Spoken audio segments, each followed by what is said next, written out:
D'accord, bien aimé. Comme nous avons déjà vu l'introduction de ce qu'on appelle le trône de la grâce, nous allons voir maintenant les composants de ce trône-là, afin de nous donner l'assurance, la sûreté et aussi la connaissance de ce qui est déjà là. Parce qu'on sait que nous venons à un endroit où on ne peut pas nous refuser parce que nous avons un besoin et ce besoin est réel. C'est un besoin urgent. Alors, la première chose que nous devons savoir ici, c'est la justice est le fondement de ce trône. La justice est le fondement de ce trône. Dans Psaume 89, le verset 14, j'aimerais que tu me suis assis avec ta Bible. Oui, pour voir réellement si c'est écrit. Et alors souligne ces parties-là. Psaume 99, le verset 14, il dit, la justice et équité sont la base de ton trône. La bonté et la fidélité sont devant ta face. Waouh! La justice, ce qui est juste. Équité, ce qui est balance, équilibré. Alors, ici, dans la trône, sous le trône que nous parlons, que nous venons, il y a une réalité là. Il y a des choses qui sont déjà accomplies. Un, la justice. Pour faire justice, j'ai un besoin, j'ai faim. Il faut que Dieu me fasse justice. La justice dans ce domaine, c'est quoi? Selon la loi des fins. Celui qui est faim a besoin d'être rassasié. Celui qui a soif a besoin d'être atterri. N'est-ce pas? Celui qui n'a pas habit, qui n'a pas de vêtements, a besoin d'être vêtu. Ça, c'est la loi. C'est la raison pour laquelle Jésus nous a dit de ne s'inquiéter pas de ce qu'on doit manger. Oui, de ce qu'on doit vêtir, où on doit dormir.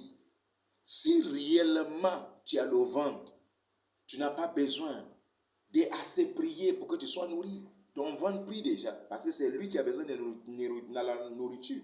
Ça, c'est la révélation au-delà de ce que nous ne savons pas. Deuxièmement, ton corps, bien-aimé, ton corps déjà crie. Ton corps déjà a une demande. Parce que s'il y a le corps, il faut que le vêtement vienne. Alors ton corps aussi pose les demandes. J'ai besoin d'être vêtu. Il parle dans son manière à Dieu. Vous voyez?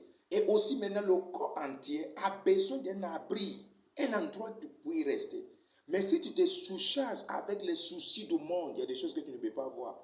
Même si tu es sans maison, il y a quelqu'un quelque part que Dieu a censé pour te loger. Ah oui. C'est pourquoi les renards ont les taniers, les oiseaux ont les nids. Mais le Fils de Dieu n'a pas un endroit pour mettre sa tête. Pourquoi? Parce qu'il voulait mettre une provision pour toi. C'est la raison pour laquelle la Bible nous dit qu'il est devenu pauvre pour que nous soyons riches. Cela veut dire quoi? Littéralement. Cela veut dire qu'il s'est dépouillé pour devenir pauvre. Mais ce qu'il s'est dépouillé là, c'est pour qui? C'est pour toi et moi. C'est la raison pour laquelle moi je ne prie pas, Seigneur bénis-moi pour que je sois riche. Je suis déjà riche. J'ai tout ce qu'il faut. Que le moment là se présente, la chose va venir. Bien aimé, si Dieu ne trouve pas les hommes fidèles, il va envoyer les anges. Je crois au ministère des anges. S'il n'a jamais laissé un oiseau de tomber et mourir de faim, en plus fort raison. D'ailleurs même, dans nos maisons, un jour j'étais là et puis je vois les oiseaux qui descendent pour chercher à manger, qui ne trouvent pas. Je suis rentré, j'ai pris le riz, j'ai versé devant eux et ils ont commencé à manger, je ne sais pas. Pendant que je travaille, je regarde, oh, ils ont invité même les camarades pour venir manger. Vous voyez? Et le lendemain, ma femme a commencé les mêmes principes. Mes enfants aussi ont commencé les mêmes principes. Vous voyez? L'intelligence de Dieu. Ils ne sèment pas, ils ne récoltent pas, mais ils mangent à leur soif. Ils sont rassasiés, ils sont contents.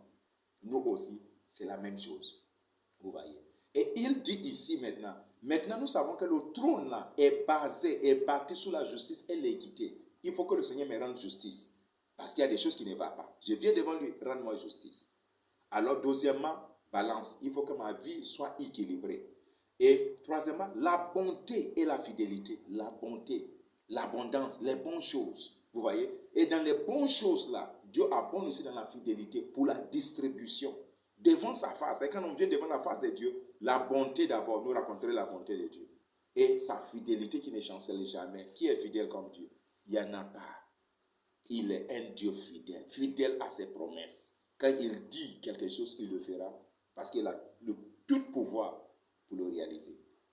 Alors, troisième chose, Il est le Dieu de toute grâce. 1 Pierre 5, le verset 10. Dieu de toute grâce. Il n'a pas dit Dieu de grâce. Toute grâce. Nous lisons. 1 Pierre 5, 10. Le Dieu de toute grâce qui vous a appelé en Jésus-Christ à sa gloire éternelle, après que vous aurez souffert un peu de temps, vous perfectionnera lui-même, vous affermira, vous fortifiera, vous rendra inébranlable. Vous voyez, souffrir là, ce n'est pas souffrir parce qu'on a volé, c'est un entraînement. Vous voyez, c'est une formation. Et pendant ce temps de formation là, un peu de temps là, c'est pour nous perfectionner. Cela veut dire qu'il y a quelque chose qui est là qui ne va pas. Imagine que vous avez l'or. Et à un certain moment, vous prenez l'or pour aller au moins travailler dessus, nettoyer, n'est-ce pas? C'est la même chose pour que ça brille encore. Et Dieu, dans sa gloire, a aussi ce plan pour nous, le plan de raffinement, pour nous raffiner et pour nous affermir et aussi pour nous fortifier, parce qu'on a besoin d'être fortifié pour aller en avance. Parce que la victoire d'hier, le combat d'hier, on a besoin d'être fortifié maintenant pour faire face encore à d'autres choses. Et il dit, vous rendra inébranlable. Bien-aimé, il y a des temps de panique, que nous paniquons dans certaines situations. Mais Dieu vient pour nous rendre inébranlables. C'est la raison pour laquelle il y a certains d'entre vous qui sont matures. Quand tu vois quelque chose, ce qui t'effraie avant, quand tu le vois maintenant, tu ris. Parce que tu sais que ça a ces petites choses. Vous voyez, c'est ce que nous devons savoir. Et comprendre aussi la loi de prééminence, la loi des premiers à être. Ne laisse pas les problèmes qui viennent là te perturber. C'est que tu as trouvé dans la vie là. La chose va quitter, tu vas rester. Ne te panique pas. Parce que tu es déjà en avant. Tu étais là avant qu'ils arrivent.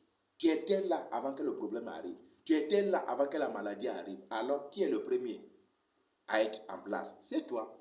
Et si tu es le premier à être en place, ils sont les derniers à quitter. Ils vont quitter. Vous voyez. Mais si nous ne connaissons pas ces choses, on tremble parce qu'on ne connaît pas la loi de Dieu. Vous voyez. Et la troisième chose, son esprit est l'esprit de grâce. Hébreux 10, le verset 29.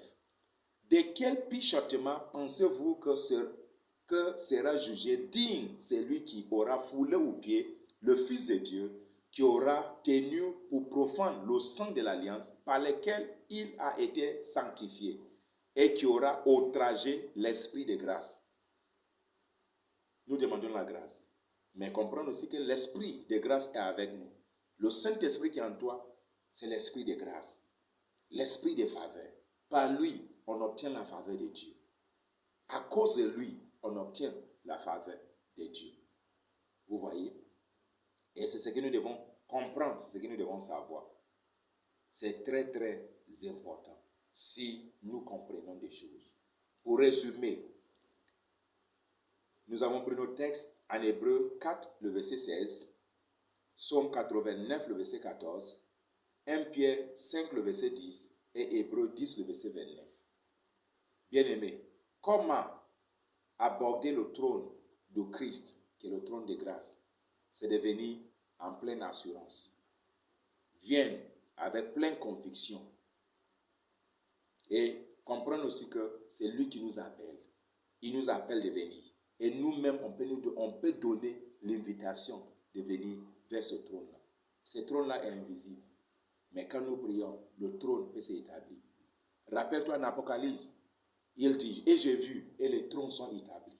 Quand nous venons pour prier, n'oublie pas de prier, Seigneur, établis ton trône, parce que je viens pour plaider. Je viens devant le trône de la grâce. Et pendant nos prières, le trône s'est établi. Et Dieu nous fera justice, parce qu'il est le Dieu de la justice. Il n'est pas le Dieu de l'injustice. Il ne regarde pas le visage. Ce qu'il veut voir, c'est l'œuvre accomplie de Jésus-Christ. Et si nous savons cela, nous sommes heureux. Bien-aimés, nous sommes heureux. Heureux. Et alors, nous allons continuer dans la troisième message qui est le C. Nous avons décortiqué l'introduction de A et nous avons touché le B maintenant, les choses qui font partie, qui sont les composants du trône. Et maintenant, nous allons voir d'autres choses encore dans le message premier de